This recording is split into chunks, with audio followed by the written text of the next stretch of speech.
Bon, par quoi commencer? Les amis, là c'est un grand moment de solitude. Ça va être très compliqué. Très compliqué ce débrief. Et j'ai besoin d'en parler. J'ai besoin d'en parler avec vous, d'extérioriser parce que je sais pas par quoi commencer, hein, je suis désolé. Salut à toutes et à tous en tout cas. Merci d'être là. Merci pour tout votre soutien pendant toute cette saison qui visiblement a été plus courte que prévu en Ligue des Champions. C'est le dernier débrief du coup, oui. C'est le dernier débrief qu'on va se faire ensemble de Ligue des Champions en attendant l'année prochaine.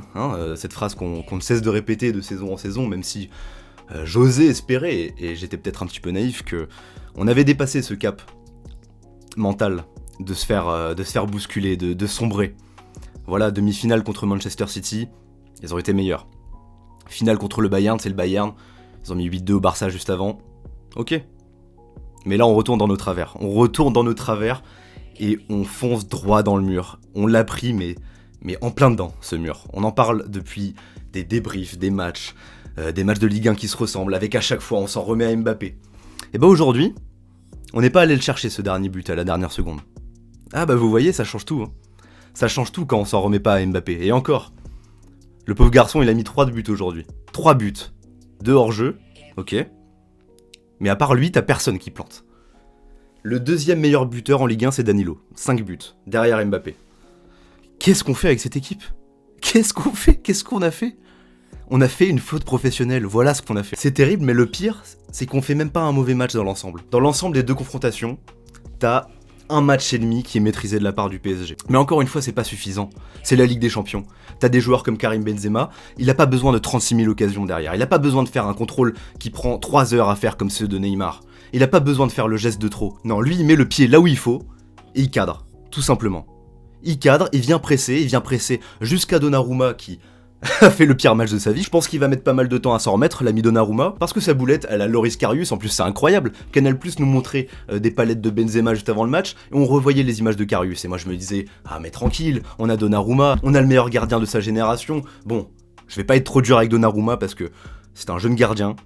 Moi-même je voulais qu'il soit titulaire aujourd'hui parce qu'il a fait aucune erreur pendant toute la saison, et justement mentalement c'est là pour moi qu'il se démarquait par rapport à Navas, parce que voilà, il a cet état d'esprit de gagnant qui a porté la squadra Azzurra jusqu'au tir au but à plusieurs reprises pendant l'Euro. C'est lui qui vient chasser Navas, je voulais le voir dans les buts. Donc Pochettino, pour le coup, je lui en veux pas sur ce coup-là. Pochettino, on lui a demandé de se mouiller pendant toute la saison. Les choix tactiques de Pochettino dans ce match, je suis désolé, ils sont bons. Danilo il fait le taf, il couvre Hakimi, Donnarumma il te sort un arrêt incroyable en première mi-temps, Messi en relayeur, voilà, il y avait tout ce qu'on voulait voir en première mi-temps, le but d'Mbappé, et la vérité, on s'est cru trop beau. On s'est cru trop beau, que ça soit les joueurs.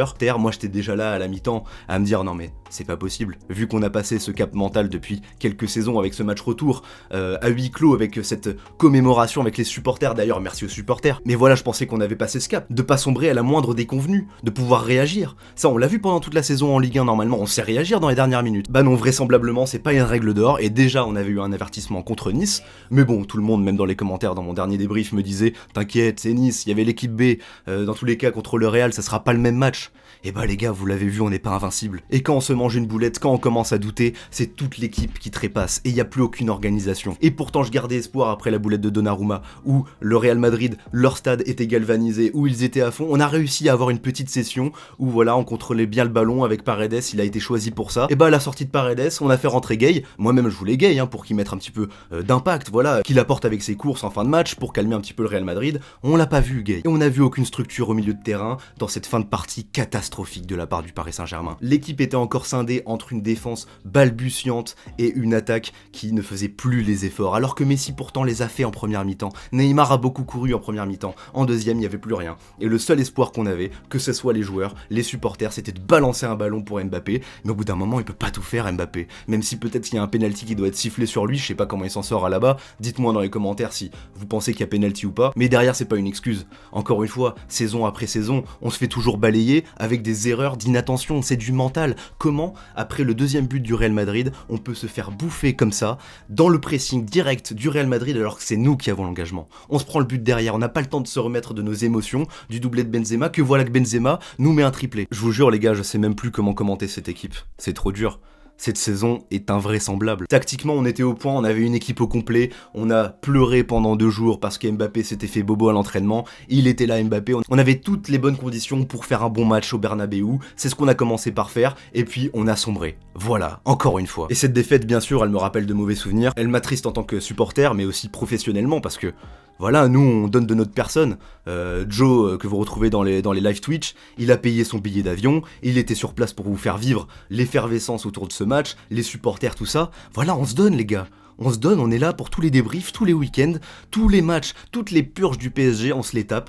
Et pour se faire balader comme ça, dès qu'on commence à douter, on n'est pas capable de garder un engagement. Non, c'est du manque de respect. C'est du manque de respect pour nous, pour vous, les supporters, et pour les ultras qui ont fait le déplacement, qu'on a entendu s'égosiller pendant toute la première mi-temps, mais pas que. Ils ont été au rendez-vous dans toutes les confrontations du Paris Saint-Germain cette saison, il faut leur rendre hommage. Il faut rendre hommage aussi à Kylian Mbappé, et ça me fait beaucoup de peine pour lui.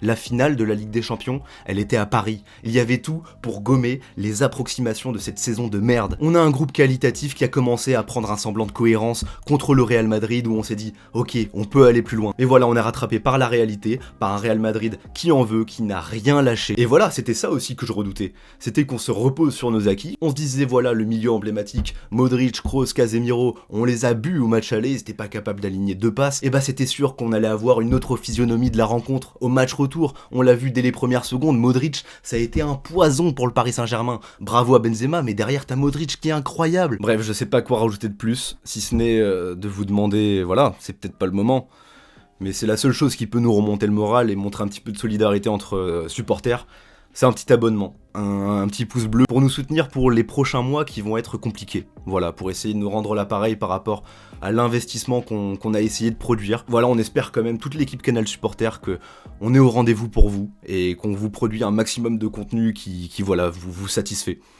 Mais aujourd'hui, c'est très compliqué de retrouver le sourire. Malgré la boulette de Donnarumma, moi j'y croyais. Le score, il était toujours favorable pour nous, mais visiblement, les joueurs parisiens, eux, n'y ont pas cru. Et il y a un autre point que je voulais aborder, c'est bien triste, hein, et c'est assez rare pour le souligner, mais la performance de Marquinhos, ce soir, elle est très compliquée. Déjà, on l'avait vu un petit peu en difficulté par rapport à des duels face à Denis Bouanga contre Saint-Etienne. Bah là, on l'a senti pendant tout le match, très approximatif. Si c'est un Kerrer qui fait ça, on crie à l'amateurisme. Bon, derrière, grand respect, évidemment, à Marquinhos pour tout ce qu'il nous apporte, saison après saison. Il est encore là, hein.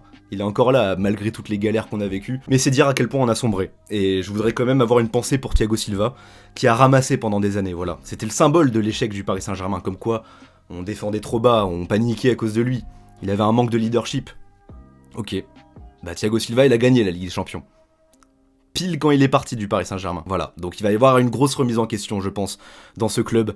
Et on va essayer de comprendre au bout d'un moment que les opportunités de marché, aligner des stars les unes avec les autres, ça ne fait pas tout. Et on l'a vu aujourd'hui. Karim Benzema, c'est une star, mais avant tout, c'est un joueur de foot cohérent, collectif, tueur.